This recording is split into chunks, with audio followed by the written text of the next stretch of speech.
സർവശക്തനായ ദൈവത്തിൻ്റെ അതിപരിശുദ്ധ നാമം മഹത്വപ്പെടുമാറാകട്ടെ.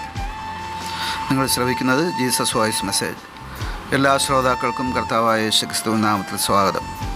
അല്പസമയ ധ്യാനത്തിന് ഒരു തിരുവചനം വായിക്കുന്നു. സങ്കീർത്തനം 71, 5-ാം തിരുവചനം. യഹോവയായ കർത്താവേ, അങ്ങ് എൻ്റെ പ്രത്യാശയാവുന്നു. ബാല്യം മുതൽ അങ്ങ് എൻ്റെ ആശ്രയം തന്നെ. കർത്താവ് പ്രിയരെ, നാം വായിച്ചു കേട്ട 71-ാം സങ്കീർത്തനം 5-ാം തിരുവചനത്തിൽ ദൈവത്തെ പ്രത്യാശയും ദൈവത്തിൽ ആശ്രയവും വെച്ചുകൊള്ളുന്ന ഒരു സങ്കീർത്തനക്കാരനെയാണ് നാം ഇവിടെ കാണുന്നത്. ഓരോ മർത്യനും അത്യന്താപേക്ഷിതമായിരിക്കുന്ന രണ്ട് കാര്യങ്ങളാണ് 71-ാം സങ്കീർത്തനം 5-ാം തിരുവചനത്തിൽ പരിശുദ്ധാത്മാവ് മനുഷ്യൻ്റെ ഉപദേശത്തിനായി രേഖപ്പെടുത്തിയിരിക്കുന്നത്. ആദ്യം ഈ തിരുവചനത്തിൽ പറയുന്നത് ദൈവം നമ്മുടെ പ്രത്യാശയാകുന്നു എന്നുള്ളതാണ്. ദൈവത്തിലാണ് നമ്മുടെ പ്രത്യാശ.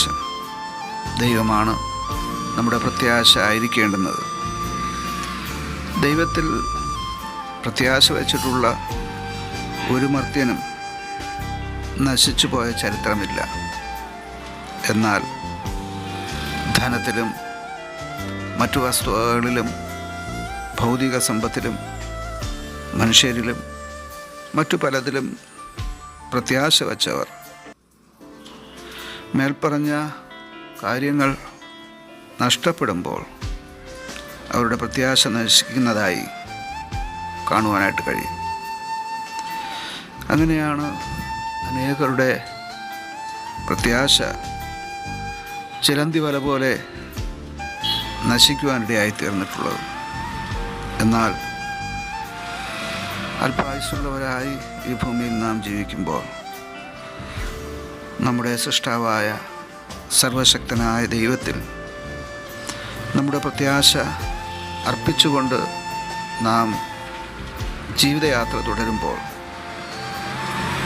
നമ്മുടെ പ്രത്യാശയായ ദൈവം തന്നെ നമ്മെ കൈത്താങ്ങുവാൻ, വഴി നടത്തുവാൻ ഇടയാകും. അടുത്തതായി നാം വായിച്ചു കേട്ട തിരുവചനത്തിൽ എഴുതിയിരിക്കുന്നത് ബാല്യം മുതൽ ദൈവം എൻ്റെ ആശ്രയം ആവുന്നു എന്നുള്ളതാണ്. ഇവിടെ സങ്കീർത്തനക്കാരൻ തൻ്റെ ജീവിതത്തിലെ തിക്താനുഭവങ്ങൾ ഓർത്തെടുക്കുകയാണ്.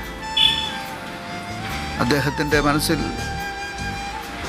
അദ്ദേഹം ബാല്യം മുതൽ അനുഭവിച്ച കഷ്ടതകൾ, ശോധനകൾ, പരീക്ഷകൾ, വേദനകൾ, ദുഃഖങ്ങൾ, ദാരിദ്ര്യം, ബുദ്ധിമുട്ടുകൾ എല്ലാം ഓർത്തെടുക്കുകയാണ്. എന്നാൽ ഇതിനെയൊക്കെ ഞാൻ എങ്ങനെയാണ് അതിജീവിച്ചത്? ഞാൻ ദൈവത്തിൽ ആശ്രയിച്ചതുകൊണ്ടെന്ന് അദ്ദേഹം ഓർത്ത് ദൈവത്തെ മഹത്വപ്പെടുത്തുകയാണ്. ഈ സങ്കീർത്തന രചയിതാവിനെ പോലെ നമുക്കും ദൈവത്തെ നമ്മുടെ പ്രത്യാശയാക്കുവാൻ കഴിഞ്ഞാൽ, ദൈവത്തിൽ ആശ്രയം വയ്ക്കുവാനായിട്ട് നമുക്ക് കഴിഞ്ഞാൽ ഈ ജീവിതം ധന്യമായി തീരുവാനിടയാകും. എന്തുകൊണ്ടെന്നാൽ ഈ പ്രപഞ്ചം സൃഷ്ടിച്ച സർവശക്തനായ ദൈവം, ആ ദൈവത്തിൽ പ്രത്യാശ അർപ്പിക്കുന്നവൻ, ആ ദൈവത്തിൽ ആശ്രയം വയ്ക്കുന്നവൻ ഒരിക്കലും ലജ്ജിച്ചു പോകുകയില്ല. ഇത് സംബന്ധിച്ച് 34-ാം സങ്കീർത്തനത്തിൽ രേഖപ്പെടുത്തിയിരിക്കുന്നത് അപ്രകാരമാണ്. അവങ്കിലേക്ക് നോക്കിയവർ പ്രകാശിതരായി, അവരുടെ മുഖം ലജ്ജിച്ചു പോയതുമില്ലായിരുന്നു. നശിച്ചു പോകുന്ന മനുഷ്യരുടെ മുഖത്തേക്ക് നോക്കുന്ന, അതുപോലെ സഹായ വാഗ്ദാനങ്ങൾ ചെയ്യുന്ന, നശിച്ചു പോകുന്ന സമ്പത്തിലേക്ക് നോക്കുന്ന നശിച്ചു പോകുന്ന ഭൗതിക സമ്പത്തിലേക്ക് നോക്കുന്ന ഒരു വലിയ സമൂഹത്തെ നമ്മുടെ ചുറ്റും കാണാം. എന്നാൽ അവരെല്ലാം ലജ്ജിച്ചു പോകുമ്പോൾ നമ്മുടെ പ്രാണനെ മരണത്തിൽ നിന്ന് വിടുവിപ്പാൻ, നമ്മുടെ കണ്ണുകളെ കണ്ണുനീരിൽ നിന്ന് വിടുവിപ്പാൻ, നമ്മുടെ കാലുകളെ വീഴ്ചയിൽ നിന്ന് രക്ഷിപ്പാൻ പ്രാപ്തനായ സൃഷ്ടാവായ സർവശക്തനായ ദൈവത്തിൽ പ്രത്യാശയും ആശ്രയവും വയ്ക്കുന്നവൻ ലജ്ജിച്ചു പോകാതെ നിലനിൽക്കുവാനിടയാകും. ആമേൻ.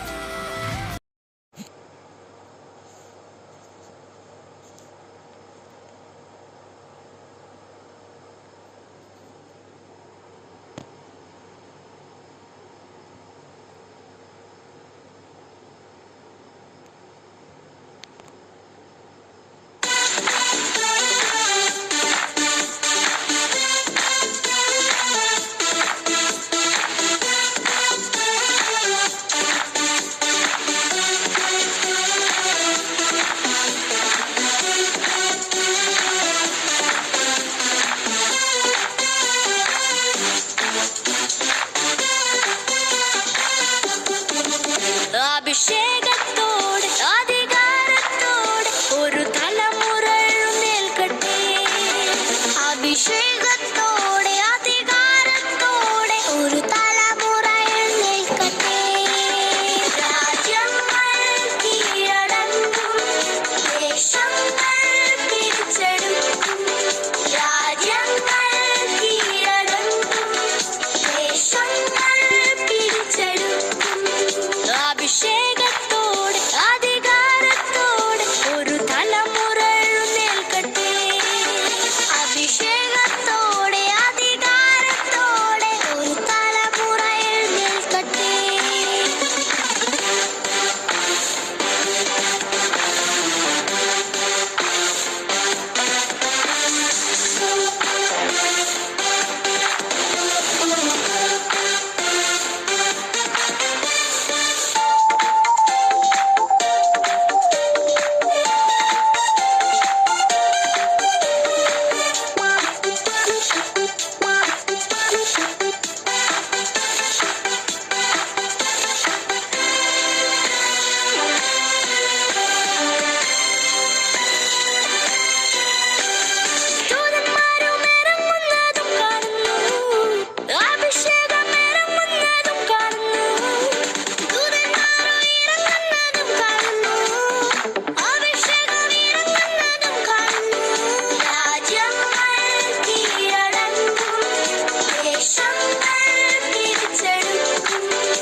അഭിഷേകം അഭിഷേകം നിറങ്ങി സുവിശേഷത്തിന്റെ ശക്തിയാൽ.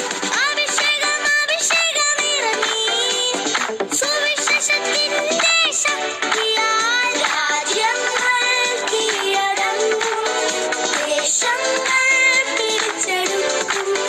രാജ്യങ്ങൾ കീഴടങ്ങും, ദേശങ്ങൾ പിടിച്ചെടുക്കും.